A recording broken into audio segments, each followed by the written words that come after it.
میری آنکھیں بند تھیں اور میں اپنا سانس روکے ہوئے تھی جب مجھے لگا کہ اس کی مونچھیں میرے چہرے پہ چبھتی ہوئی محسوس ہوئیں۔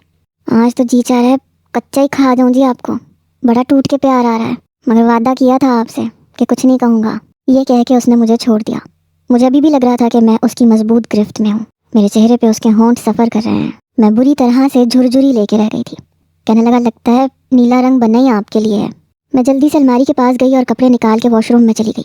سرد موسم میں بھی میں شاور کے نیچے کھڑی تھی، خود سے گھن کا احساس ہو رہا تھا، ایک بدماش کی قربت نہیں، ہرگز نہیں۔ میں پھوٹ پھوٹ کے اپنی بے بسی پہ روئی تھی۔ مجھے آج تک یہ سمجھ نہیں آیا میرے نصیب میں یہ شخص کیوں لکھا گیا، ایک بدماش گنڈا، کاش کہ کوئی شریف انسان ہوتا۔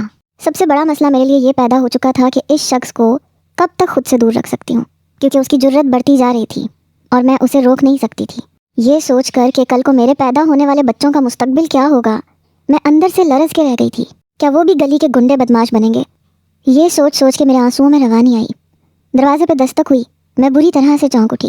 ادن جی، دسمبر کا مہینہ ہے، وہ جی ٹھنڈے پانی سے نہانا ٹھیک نہیں ہے آپ کے لیے، کہیں بخار نہ ہو جائے، باہر آؤ جی۔ میں نے دل میں سوچا کاش ہو جائے اور میں اس بخار سے مر جاؤں۔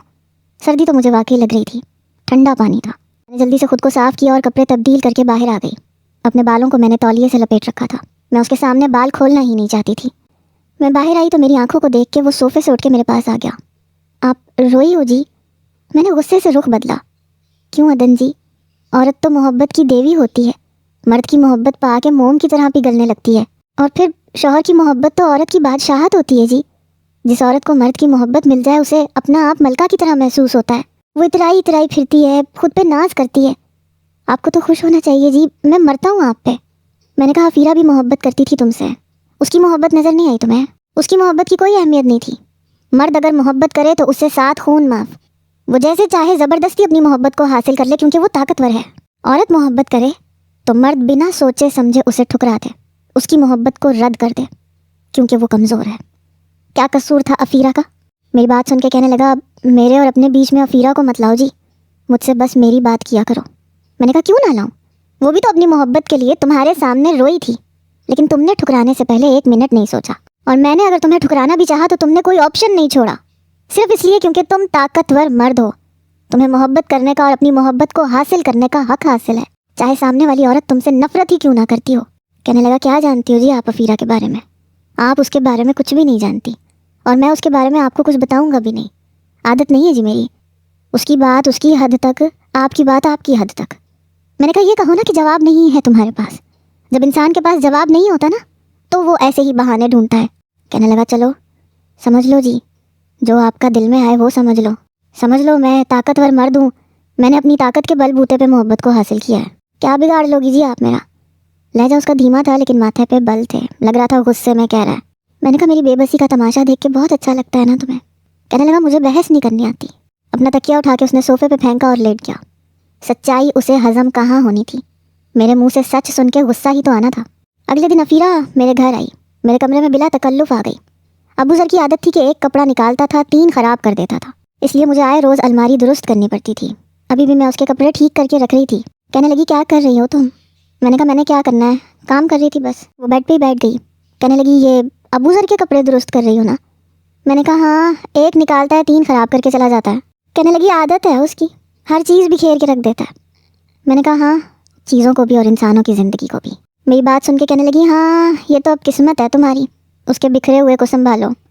پھر کہنے لگی ایک بات پوچھوں تجھ سے، سچ بتانا۔ میں نے کہا ہاں پوچھو۔ کہنے لگی ابھی تک وہ تمہارے پاس نہیں آیا نا؟ پتہ نہیں اس نے کس بات سے اندازہ لگایا تھا۔ میں نے کہا پتہ نہیں۔ کہنے لگی ایسی بھی کیا بات ہے جو تجھے نہیں پتہ؟ مجھے نہیں لگتا کہ تیرے قریب آیا ہے، لحاظ دکھا رہا ہوگا، تیری نظر میں اچھا بننا چاہتا ہوگا، شروع کے دن ہے نا، چند نخرے تو اٹھائے گا۔ میں نے کہا میں کیسے اس سے بچ رہی ہوں میں جانتی ہوں افیرہ، پتہ ہے تجھے، تو ٹھیک ہی کہتی تھی۔ اس کی سنگت کا سوچ کے مجھے بس گھن آتی ہے۔ جب یہ سوچتی ہوں کہ آخر میرے بچوں کا مستقبل کیا ہوگا تو میرا دل خوف سے ہلکورے مارنے لگتا ہے۔ میری آنکھوں میں آنسو دیکھ کے اس نے میرے آنسو صاف کیے۔ ہاں ڈرنے والی بات تو ہے، اب بدماش کے بچے بدماش ہی تو بنیں گے، کوئی مولوی تھوڑی بنیں گے یا نیک تھوڑی بنیں گے۔ پھر اٹھ کے کھڑی ہو گئی، میں ہینگر میں لٹکے ہوئے کپڑے دیکھنے لگی، اس میں سے اس نے وہی نیلے رنگ کا جوڑا نکالا۔ کہنے لگی یہ بہت پیارا ہے۔ وہ جوڑا پہن کر جو اذیت میں نے برداشت کی تھی، میں سوچ چکی تھی کہ دوبارہ اس جوڑے کو پہنوں گی ہی نہیں، نہ پہنوں گی نہ اسے اچھی لگوں گی۔